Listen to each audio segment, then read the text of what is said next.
Well, welcome everybody on this cold December day. I hope it's a little bit warmer where you are than where I am. But we're very thankful to have you here for the Sage Construction Management webinar. This is going to be presented by Misty Palick, who is one of our lead Sage Intech construction consultants.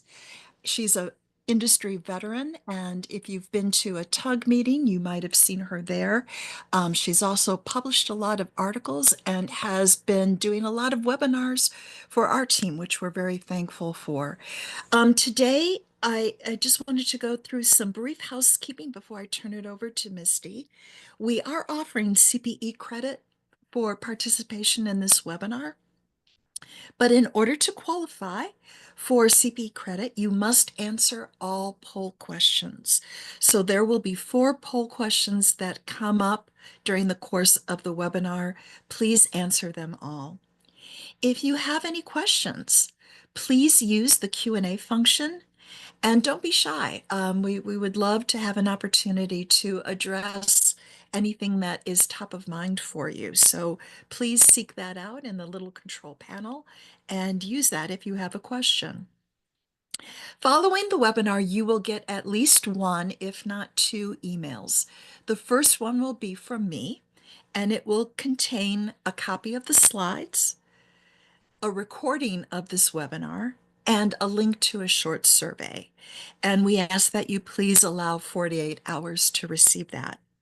The second email won't come from me, it will come from our sister company. And if you are eligible for CPE, your certificate will be sent out by them. And they ask that you allow 2 weeks to receive that certificate. If 2 weeks have passed and you haven't received it, please contact me and I'll be happy to chase that down for you. So without further ado, Misty, the presentation is all yours. Wonderful. And thanks for that warm introduction, Dawn, as always. And as Dawn mentioned, I've been around in the construction industry for a very long time. And today here is outlined our learning objectives, and we're going to explore Sage Construction Management, or, sometimes we call it SCM. I'll try to say the long name today so you know what I'm talking about. But we're talking about how it can enhance your communication between your field and office teams, ultimately boosting your company's efficiency. So first off, we are going to do a poll question. So there are 4 poll questions throughout this presentation. And like Don said, you have to answer all the poll questions to receive your CPE credits. So I'm going to let Don pull up that first poll question. And I'm going to talk us through this here. So how does the field communicate with accounting in your company? So is it via email, paper all the way, via MS Teams or instant messaging, another product like Procore or Red Team, or how about all of the above? Now, I will be very surprised if everyone on this call doesn't choose option E, all of the above, because even though we're in the 21st century and paper is becoming less common, some of these methods are obviously still in use. So I'll give you guys just a second to go ahead and vote on that. It'll be interesting to see what people have to say. I do all of the above, absolutely. Everything on there is how we communicate internally, except for like Procore, for example. But we definitely, have instant messaging and even paper. Still exists. All right, I'm still getting some late responses. I will be closing down the poll in 5 seconds. So please make your selection.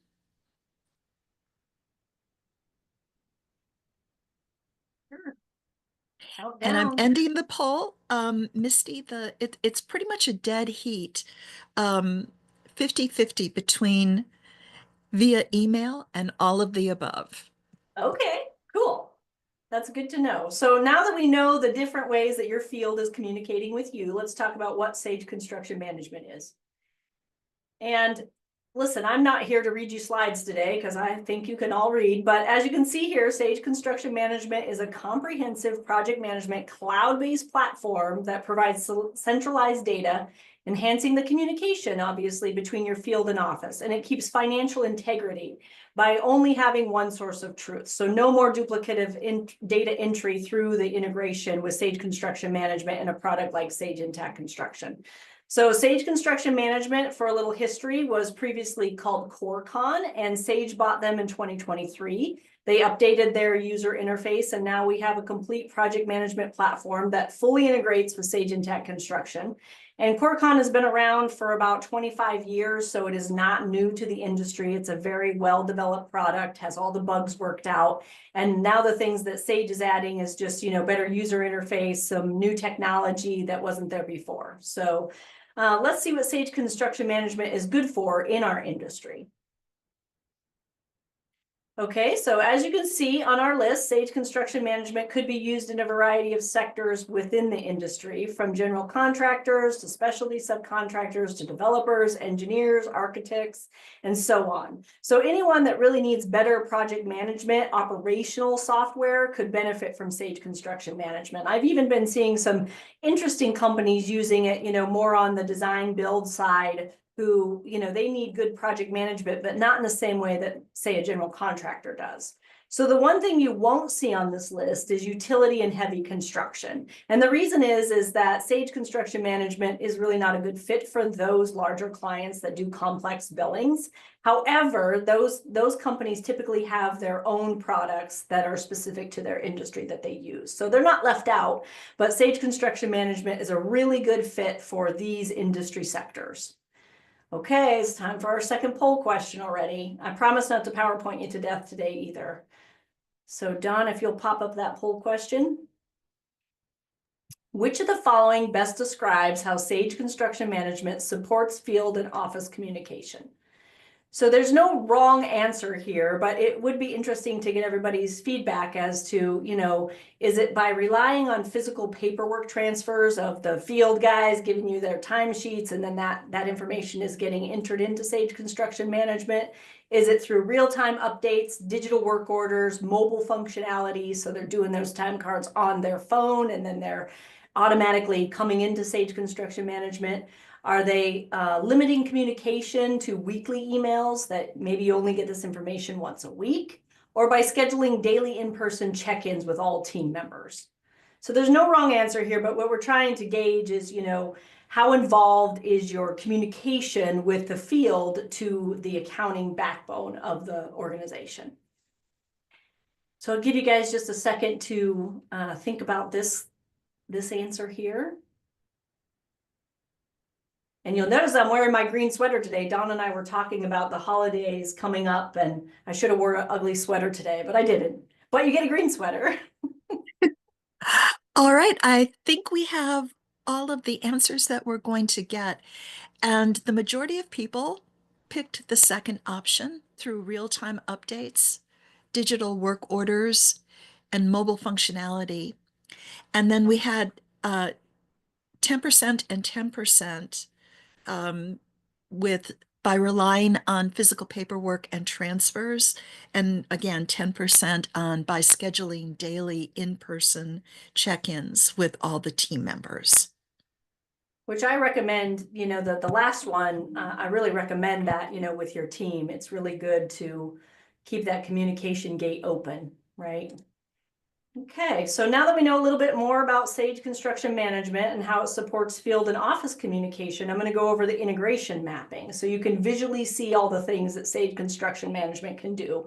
And I promise we're going to get into the solution presentation here in a few minutes, and we'll go through, all the things that are inside of Sage Construction Management, so you'll get to see it alive. So as you can see here, everything is managed in Sage Construction Management by department, except for paying vendors, receiving payments from customers, and handling payroll.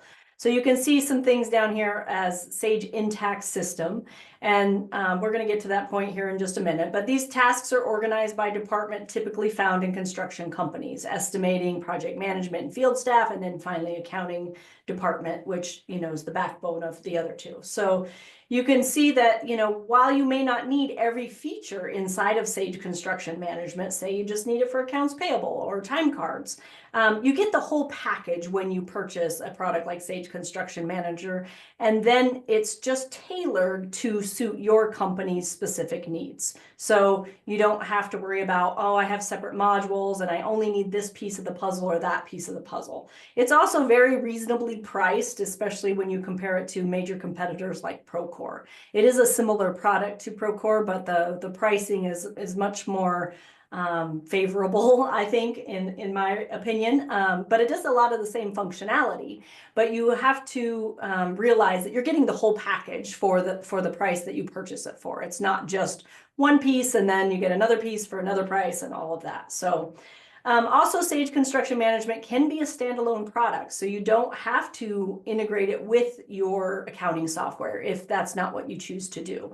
And it does integrate with several other ERP systems like QuickBooks, Sage 50, Sage 100 Contractor, Sage 300 CRE. So it does integrate with several other ERP systems, but I'm going to talk about how it integrates with Sage Intacct Construction because that's been my knowledge for the past, I don't know, 6 years or so.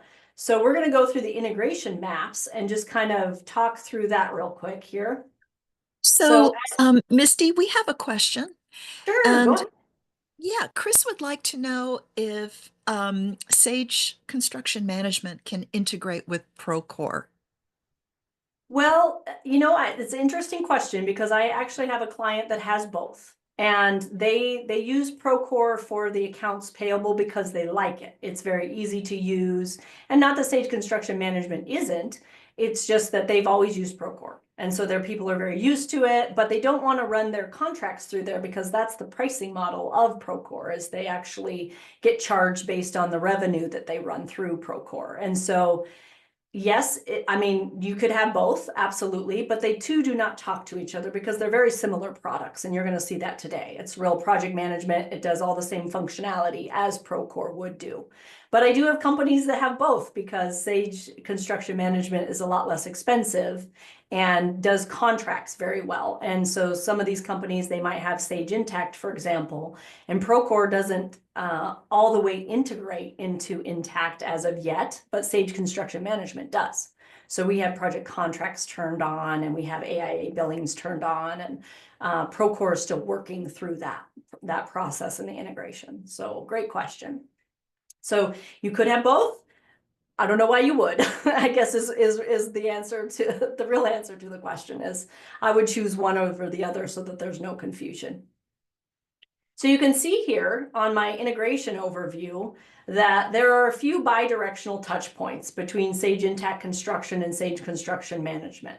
But most of the work originates from Sage Construction Management. So the primary due to cost considerations, this is primarily due to cost considerations. If you want to pay for your project managers to be in both your project management software and your accounting software, it can get really expensive. So typically companies prefer not to do this. Since project management can be very complex and messy and requires approval processes, it's more efficient to keep the project managers in the project management software like Sage Construction Management rather than in the accounting software. So you can see that customers, vendors, employees are the only bidirectional touch points. So no matter where you created those in Sage Intacct or Sage Construction Management, they will sync up. So they will always be current with each other. Everything else originates from Sage Construction Management and then gets pushed to Sage Intacct Construction.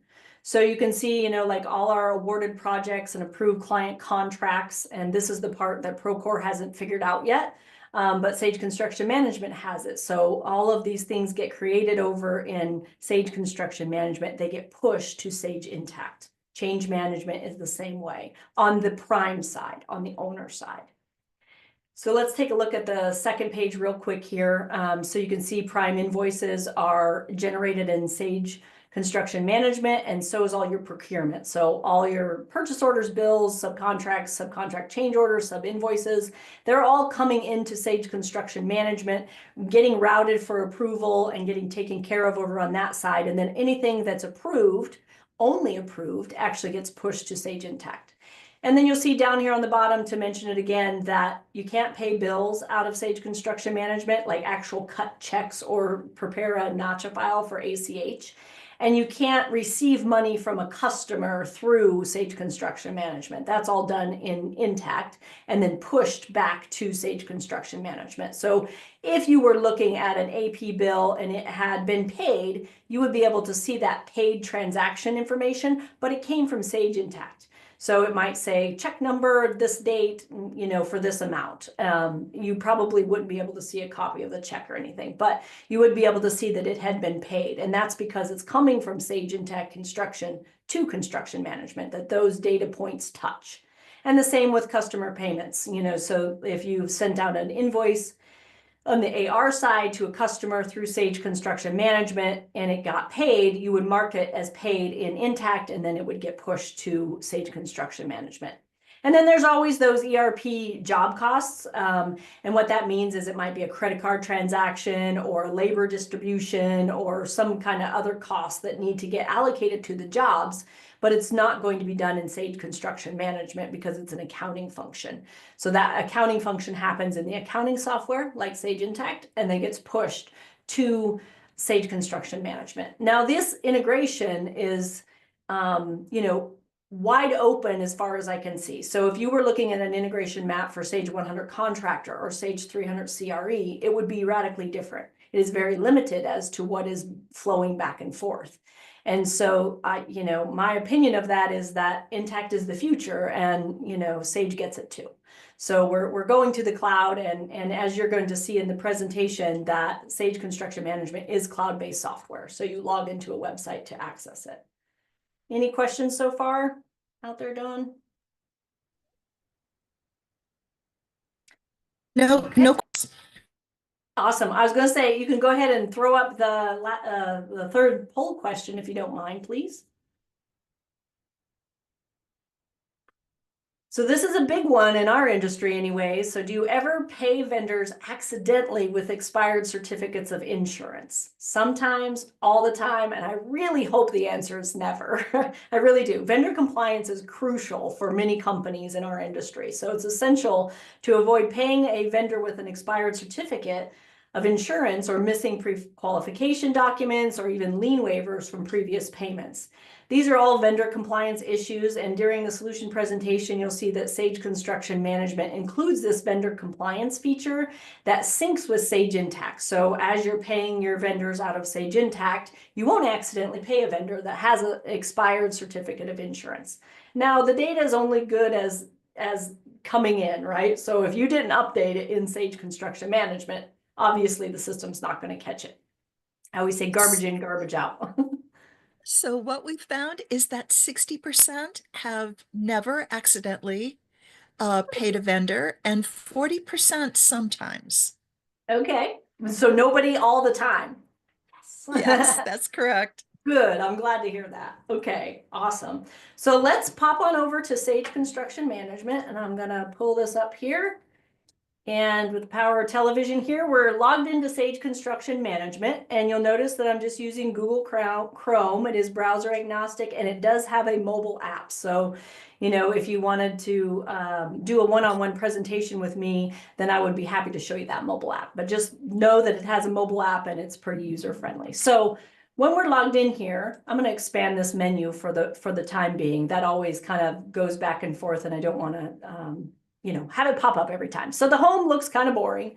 It's not where, all the good stuff is, but you can set some alerts, and we have a menu over here, but you could set some alerts that say, hey, I got an RFI due today. I've got an invitation to bid going out today. I've got a, project subcontractor invoice due today.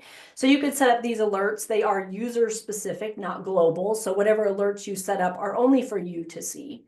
It does have user roles and users, obviously, and the roles get applied to those users so that you can control what people can see in here.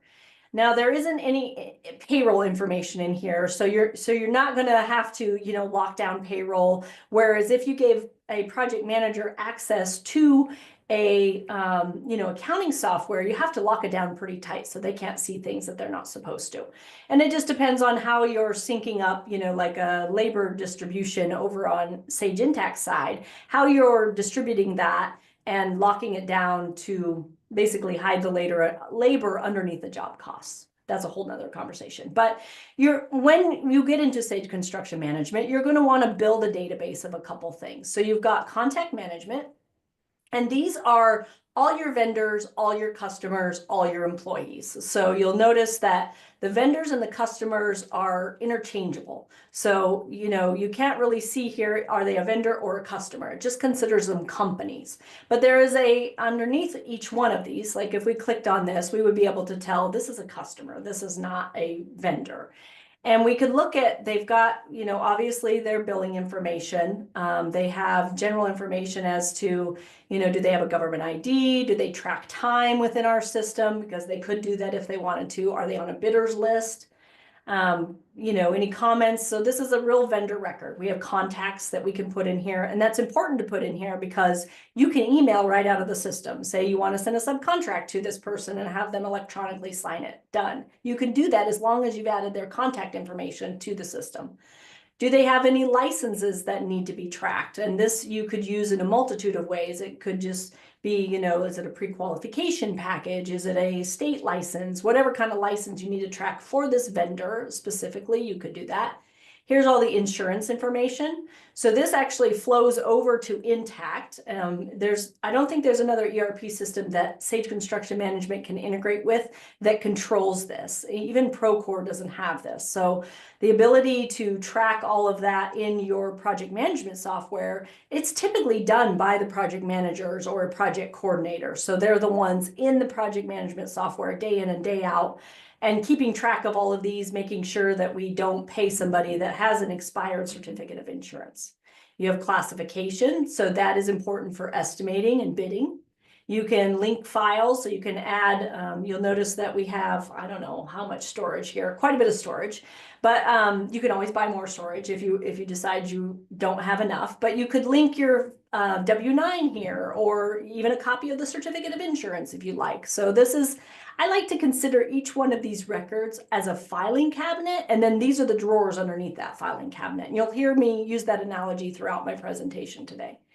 Sent emails. So every time an email gets sent to this vendor, whether it be, oh, your expired certificate of insurance is coming due, you need to submit a new one, or here's an invitation to bid, or your subcontract invoices are due, any kind of correspondence that includes this vendor or company, you would be able to see that audit trail here. It would tell you the date and time it was sent out, who it was from, who it was going to, who was the contact, and was there any copy recipients. So you'd be able to see that audit history on everything that you do throughout Sage Construction Management.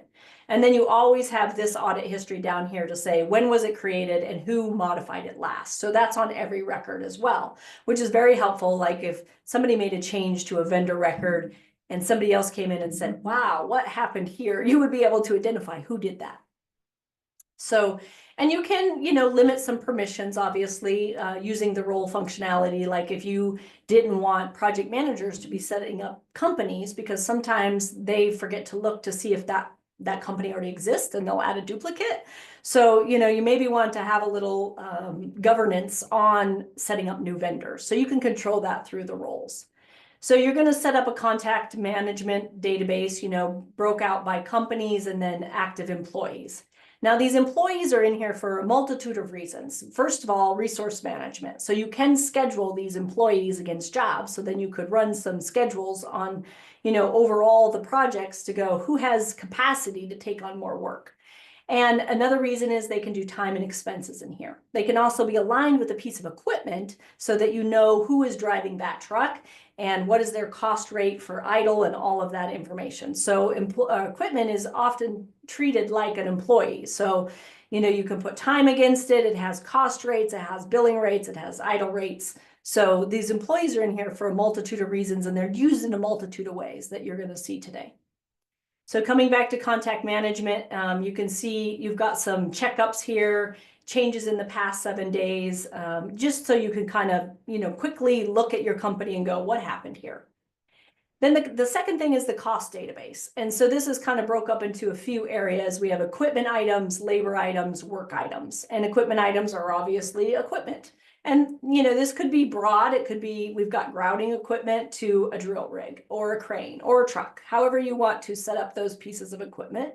But each piece of equipment, like I said, has attributes assigned to it. Now, this doesn't flow over to Intact. This is only in Sage Construction Management, but you can see your base rate, burden rate, cost rate, just like you would with an employee. Even a proposal rate, you could use it in estimating. Do you want to do time cards against it? So each piece of equipment has attributes that you can use against it or use with it. And then back to our cost database, you'll have labor items, which would be, like your general labor peoples, like your boilermakers, your bricklayers, your carpenters, all of that is tracked in here. Now, again, this has nothing to do with payroll, so I don't want you to worry about that. It only relates to payroll as it could import into Intact, sync up with Intact's time cards, which would make the job cost allocation that you need to do on that side that much easier. So the mobile app that I mentioned before has the ability to punch in and punch out, or you can do crew time cards or however you need to do time cards.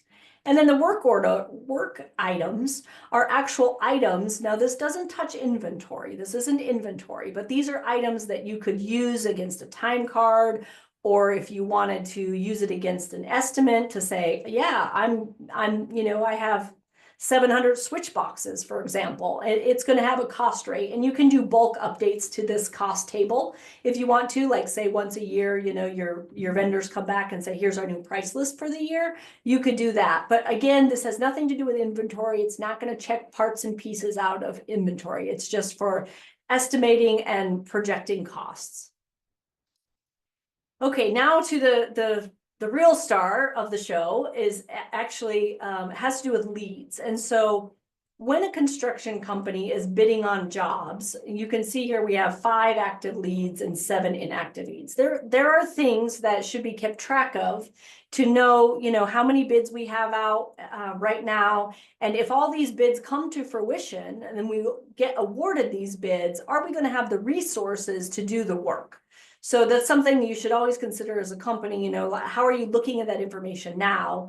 And then you could start to see trends building here. So if a lead, if we looked at lead analytics, we'll just pop this up real quick, and we said all leads, and so I have analytics by project manager. So if you wanted to kind of see, okay, we've got 2 estimators, Jeffrey Wall and nobody, I guess, and we wanted to see, who was winning the most work. Meaning who's doing the best estimating. Maybe there's an indicator there that we need to watch out for to go, okay, something's happening with Jeffrey. He's not getting any of these jobs awarded. So maybe he needs help, or maybe there's something else going on. But you'd be able to see how many by the bid contact were awarded, submitted, which ones you're bidding, which ones you're just reviewing plans on, and then a grand total. So these analytics for the lead generation is really helpful. So you could start to understand as a company, I'm going to go back to all leads here.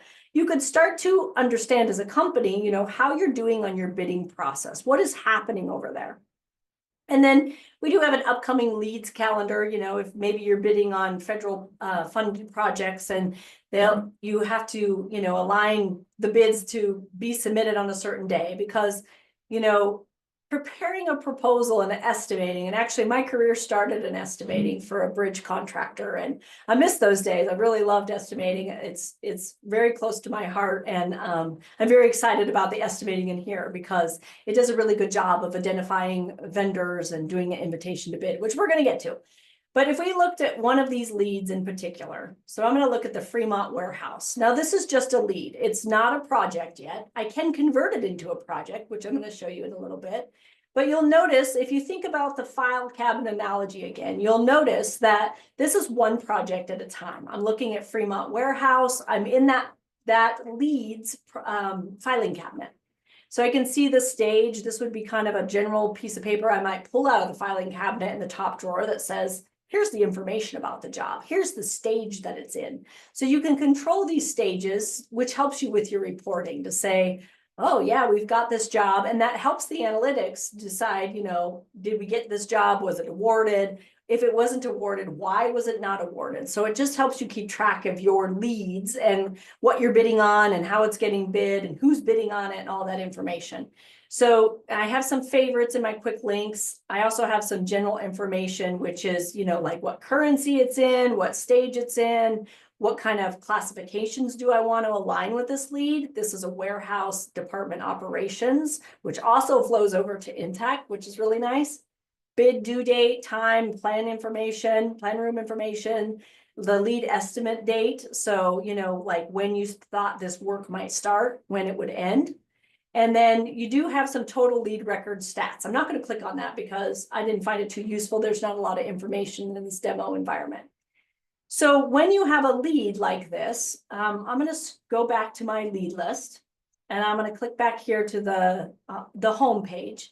And you'll notice that our lead menu is, it's not as expansive as when we get to the projects, is what I like to say. So these are all the drawers underneath our filing cabinet for this lead. We've got alerts, we've got, lead record stats, lead analytics, which would bring us back to that analytics dashboard we were looking at. We can run reports on it. We can look at all lead files. You can have a lead library in here. So if there are drawings associated with this, we would be able to see them. And if we did card style here, you would be able to see those drawings. So you can attach those drawings. And when I was mentioning earlier that you could buy more space, this is the reason you would do that. Because, hey, we all know that drawings are huge, right? So those kind of max out. They give you quite a bit of space, but you eventually probably need to buy more or archive some stuff and get rid of some stuff. So you can have your drawings in here. We go back to lead home. You can see we can have some specifications in here also, and those are just a PDF, but you could, add any kind of specifications that you had. You can dedicate a team to this. You can say that, all these employees are part of this project. And if it becomes a project, this will be a project team. So you can start to align some of those costs with this lead, and that helps you in estimating. We do have invitation to bid. I'm going to click on this real quick because you can see here, you're going to pick the vendors that you want to invite to bid. And this is all electronic. So as long as you have an email address in here, this would only go to John. But as long as you have an email address assigned to these companies, you would be able to send out an invitation to bid with your linked files, which is pretty cool. So I've set up one to say, this is my example bid package. Here's the specs for the job.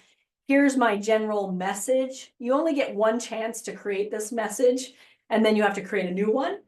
So I found that out the hard way. I was messing around with this today, and I tried to edit this memo that went out to everybody, and I couldn't. So you do get the chance that this is how the email comes across, and they're going to get a link to participate.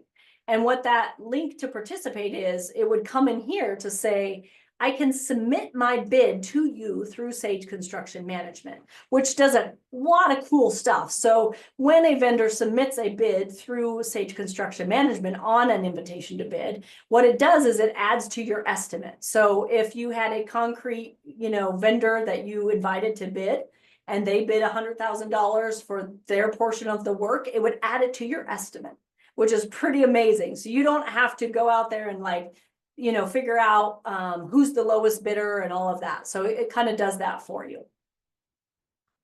So on the invitation to bid, you have the overview, which just kind of gives you some stats. There's 13 vendors. There's no general messages yet. There's no vendor messages, etc. Here's our bid package and specifications. You can see, of the vendors chosen, do they have current insurance? That's always important.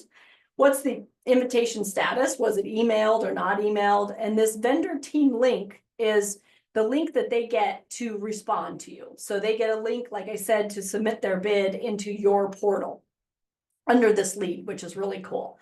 And then you can see who responded and who didn't. So it just kind of gives you a quick dashboard for that. If I go back to lead home, I'm going to pop into the estimate. Estimating is incredibly important. And like I said earlier, garbage in, garbage out. If you do not have a good estimate, which becomes your project budget, then all of your reports are going to be illegitimate. They aren't going to make sense because you have to have something to base your how much money you're making on a project, how you're doing against a project, what's your revenue recognition. You have to have that basis, and this estimate becomes that basis. So I'm going to click in here real quick, and I'm going to go to view estimate. And I like to think of this again as a filing cabinet, and I have all these drawers up top here. So these are all my cost codes I'm going to have. I'm going to jump to my estimate summary here real quick. And here it just kind of tells you combined sell and cost total. So you'll be able to see by cost type how this bid is put together. By materials, labor, equipment. So we have nothing in materials. Labor is going to be this at cost. Equipment's going to be at cost. These look like they're all at cost. So this isn't a very good estimate in my opinion, because we need to have some selling amount in there. They should be different. Oh, here's your cost breakdown. So this labor is different than this labor. I'm not sure why that's not showing up here at top, but it should. So you can see here that, it's just kind of a dashboard for your estimate. And then you could print a proposal that could be emailed directly to the client, or however they have you submit bids.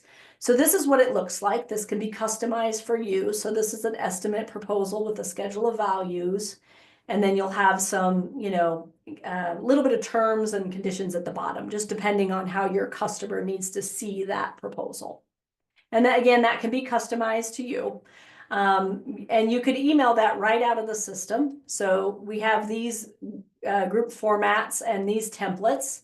So these templates can be customized. And if you want to, email it out of the system, you can certainly do that. And then it would track it against that lead. It would say, this bid was sent to this owner on this day by this person. So you are in control of that. You can even attach your drawings, your specifications, all of that in the estimate. And again, the estimate is so important because it becomes the job's budget. So when you convert an estimate, we're going to go back to lead home and lead list. And so you'll see we have just a few leads here, and we were clicked down into the Fremont warehouse. So if we go to all leads here, we'll be able to see those kind of stats here. Now, if it does become a project, when you come over to the projects, you are able to convert a lead to a project, which is invaluable, right? Because you've done that estimate, you've picked all your vendors, you've picked all your crew, you know exactly what you want on that lead. You could easily convert it into a project from a lead.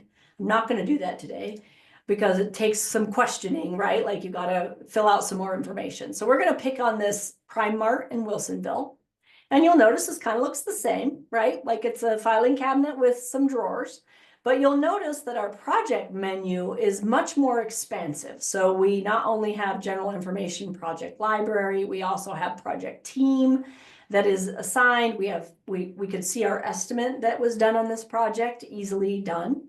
You can have more than one estimate if you'd like. Client contract administration. So this is important to understand. This is the prime side. So this is all your prime contracts, all your allowance packages, change proposal requests, change orders, prime invoices. And then you also have the ability to do percent complete projections in here based on every project. So, and all of this information does get synced up with Intact. So if you do a prime invoice over here, for example, we can start with that. And we're just going to take a peek at this prime invoice. And let me go to view details. This is what our prime invoice looked like when we sent it to the owner. So, we would fill out what we want to bill this month, either based on actual cost, or we could base it on percentage as well. And then this is what it ends up looking like going to the customer. And again, you could email this right out of the system to the customer, and that way it would track, and you don't have to go back to that project manager and go, did you email that invoice? Now, some companies, a lot of owners actually use Procore now, and they will require you to put your own invoices in, but you could prepare them in here pretty easily and then submit them in that way. So this is just a standard progress billing with a schedule of values, previous billings, current billings, all of that information. This can also be customized to, suit your needs, however you want that to look. So coming back to our invoice, and you would be able to know if this was paid or not. So if we go back to contract admin, and I'm sorry, let's go back to projects and project list. And we're going to go back to our prime invoices. we would be able to see the payment information in here if it had been paid from Sage Intact and, we've received the money over there, it would relate back to this and tell us that it has been paid. So these go through an approval process also, which is attractive because so many times we're like, well, the project manager kind of does their thing, but then accounting always does their thing on top of the project manager. And then usually accounting is the one that sends out the bills. That's pretty common. So if that is your scenario, that you could easily, send it through an approval process based on whatever needs that you have. And then that would get, sent to accounting, for example, they would approve it, and then it could be sent out to the owner. So with this contract admin, you have an overview for this project. And so you can see we have approved. So in every stats that you're going to look at, you're going to have approved, pending, other, total, and then you'll have some other attributes that you're keeping track of. So if you wanted to look at a job and say, these are our contracts, these are our prime invoices, I have 2 approved, I have 1 pending. So if you wanted to come to this view, you certainly could to, kind of manage your contract administration. And then we have a full procurement module. And so this procurement module does RFPs that you need to, request for proposals from vendors. You can do purchase orders, subcontracts, subcontractor change orders. You can also receive bills through here. So there's a couple ways to do that. If we go into the bills section, you'll see all of these bills, and they do have an approval status. So that means that they have an approval routing process. So if you want your project manager to approve all the bills that, say, an AP person has put in, that's easy to do inside of here, and you could route them and get them approved and make sure that they're going to the right cost code and the right due dates and all of that information. So these bills can come in a variety of ways. And so you can get under this vendor hub, I'm not going to click there, but you can get a vendor link. And what that means is you can send a link to a vendor and say, this is your link for submitting your own bills. And they could submit their own bills against their own subcontracts. So it is secure. They only get access to what they're supposed to have access to, their vendor record with all their subcontracts. And so if they're savvy enough to do that, Procore is becoming more popular with that. And so many companies that use Procore also use that functionality in Procore. So the same is true here. You could get a vendor link and they could upload their own AP bills against their own subcontracts and purchase orders. So and the other way is that if you wanted to just, add a bunch of bills, you're like, I just need to add a bunch of bills. If you go into the bills, you can add it by hand. So you could just, what does this go against? Now here, it's not billing against a purchase order or subcontract. This is just a bill I got to get out or in. And you could import this. So you could bring in a PDF of this and dump it in here, and then it would read what it could using OCR technology, and then it would fill out what it knew.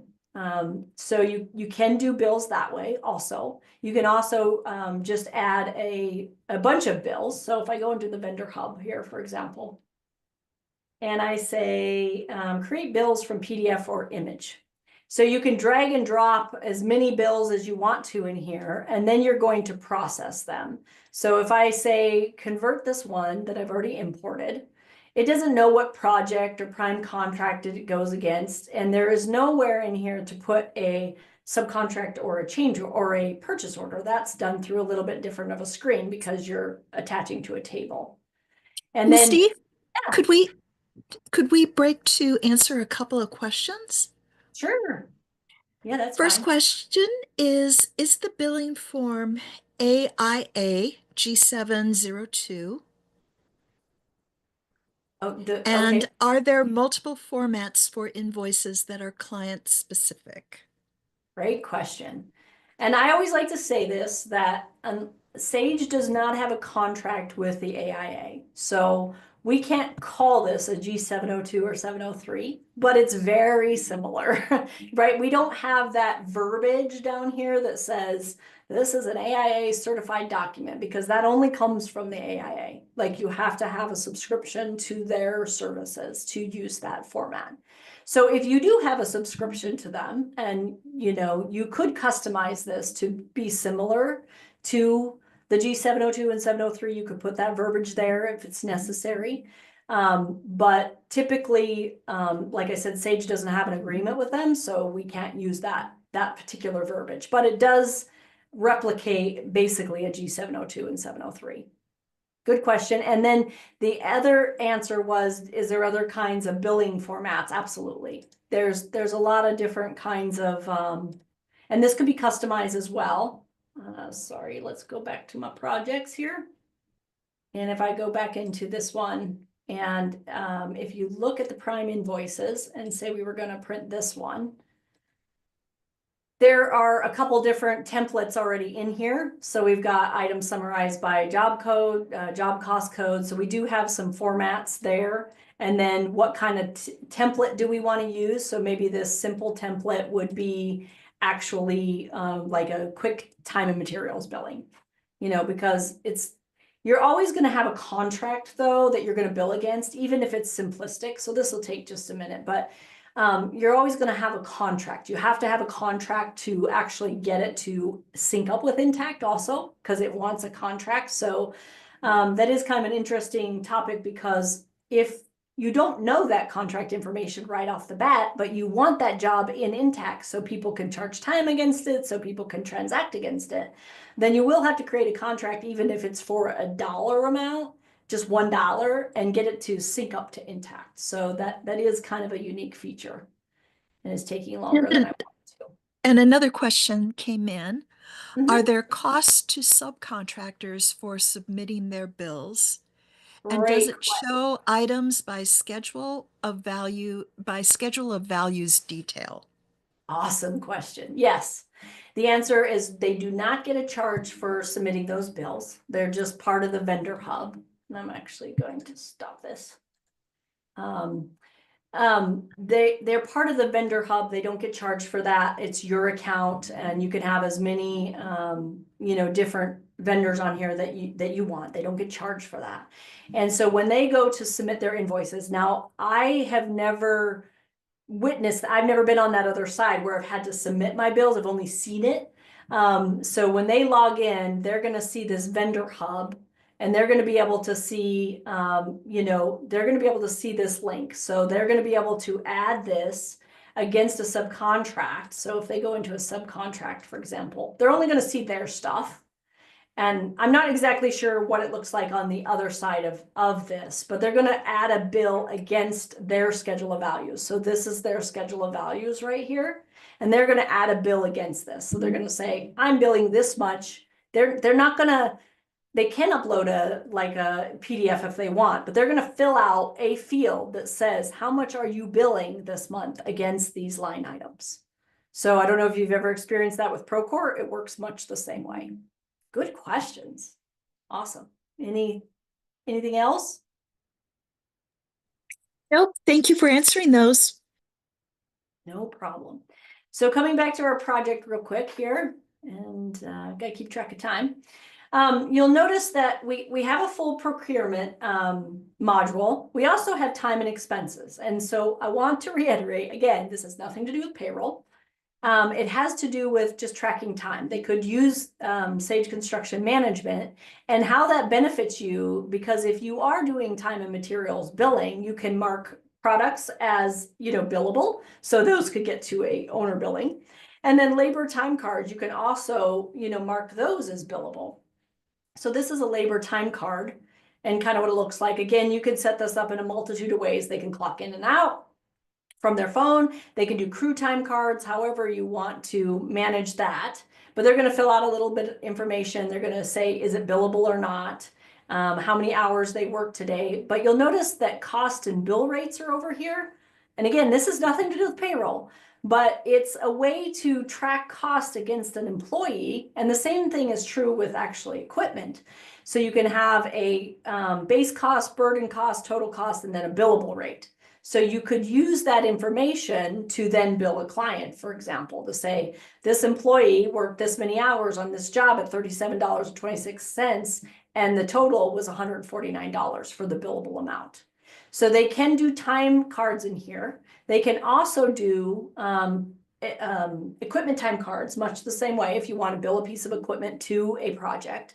Now, it doesn't do anything financial, so it's not going to go in the background, do your job cost allocation, nothing like that, because that financial information is kept in Sage Intacct. It's not here. And they can also do miscellaneous expense reports. So if you want to do a miscellaneous expense report, you certainly could. And you can't reimburse them through here. However, it does get integrated into Intacct and you can pay them out of Intacct. We have correspondence, so we've got issues, journals, RFIs. I'm going to pop into an RFI real quick so you can just kind of see what that looks like. And so it's really like understanding what these fields mean, what these fields mean, and then filling them out appropriately. So this one is update the storage specs for the interior shelving. So I went ahead and you could email it right out of here and it would track that. It would say, oh, when did you email this last? And who did you email it to? Did they respond? And so you have to come back in here and they can't respond themselves to an RFI. Actually, I think they can, now that I think about that. They get a link too. So they can come into your system and respond to your RFIs or submittals if you want them to. But if you were going to print this and email it out, this is what it looks like. So this is just a simple RFI form. You can customize this however you need to. I just wanted to show you what that looked like. And then I'm going to go back to Project Home. And there's journals, submittals, transmittals, much in the same way. You can look at the correspondence overview for each project. And then we have photos, daily logs, meetings, and work orders. I'm going to click on daily logs because I know this is a big one for companies. And so you can actually have a vendor clock in and out on a project. And what that would do is help you with your daily field reports to go, which vendors were on site that day? You know, they could get a vendor hub link and be able to log their own time against that job. And that would help you, you know, with your daily field reports. These can be done on the mobile app. They're pretty savvy. Like if you take a picture with your phone and you want to attach it to this, you could do that through the mobile app pretty easily on your phone or a tablet. And that would show up under linked files if you had any pictures or anything of it. So then you have a permanent record of the daily logs against this job, and you would be able to, you know, run a report or print them out. Or I often have used daily field reports to reconcile against subcontractor invoices to make sure that they weren't on site for, you know, they recorded themselves on site more than what the bill was for, or vice versa. So it's a great way to reconcile your sub invoices, you know, just looking at daily field reports, as I call them. They call them daily. Yeah, they call them daily reports here, but I call them daily field reports. You have meetings, you also have work orders. So if it's just like a one-off kind of contract thing, we just need to go fix something, we're not adding it to the contract, but we need a work order, you could do a work order in here. And then finally, we have quality control and safety. Not finally, we have scheduling too, but QC and safety. One of the more popular things is obviously a punch list item. And so the punch list, you know, as you get towards the end of a job is really important, and you need to keep track of these items. So on this punch list item, we have two different punch list items here. We have fix the leak in the janitor's closet, and then fix the corner of the northwest side of the building. So then you can edit these to say, okay, is it current now? Are we good? What was the inspection date? What was the description of it? And is it closed? So you can track those punch list items in here as well using this quality control and safety functionality. We also have safety meetings, safety incidents.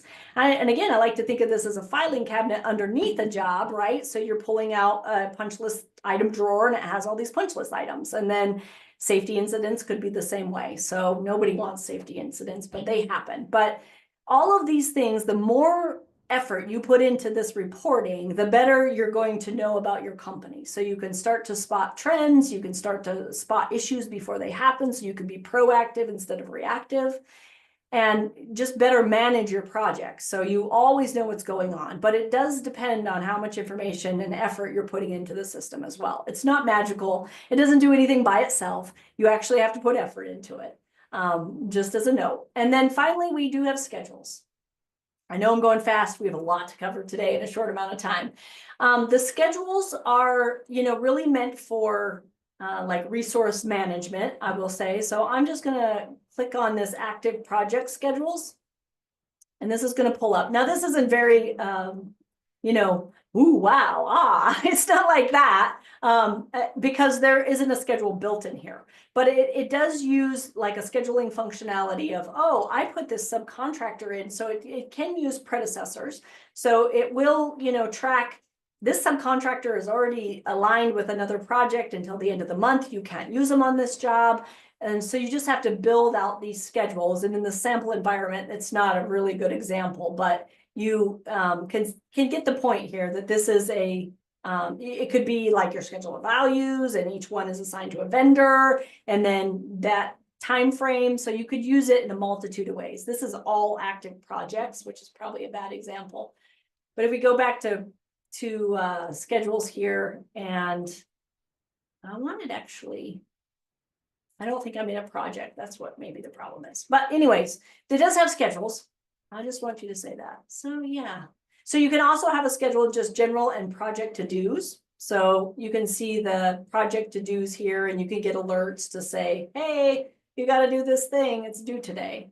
So it's all about better project management and how you're, transacting in the system. But again, the more effort that you put into it, the better off your reporting is going to be always. That's true with any system that we ever had. Any questions before I jump back to PowerPoint and close us out? Questions? I know that was a lot. I felt like a auctioneer talking as fast as I could. Okay, so we have our very last poll question, and Dawn, if you'll want to pull that up. Yes, so today we've learned a lot about Sage Construction Management, and the next step would be to learn more about you. And if you've seen things today that you think would benefit your business, what we'd like to do is to set up a lunch and learn all about you. And you could invite key team members to this virtual event. LBMC Tech would make sure that it got catered, and we could have a really specific discussion about the needs of your organization, what your timetable is like, and and how good of a fit Sage Construction Management would be. So if you're interested, please let us know here and we'll get in touch with you. This is the final poll question, so please answer. If you are here for CPE credit, I wouldn't want to have you miss out on that. So I'm going to give it a few more seconds. Sure. And I'll just talk about our call to action. Thank you again for joining our webinar. And if you have any questions, here's my contact information. Here's Eddie Finley's contact information. He's our sales manager. I'm so happy to talk to you, judgment-free zone. There's no silly questions. I'm just happy to meet new people and help where I can. So, and lastly, we have some great webinars coming up.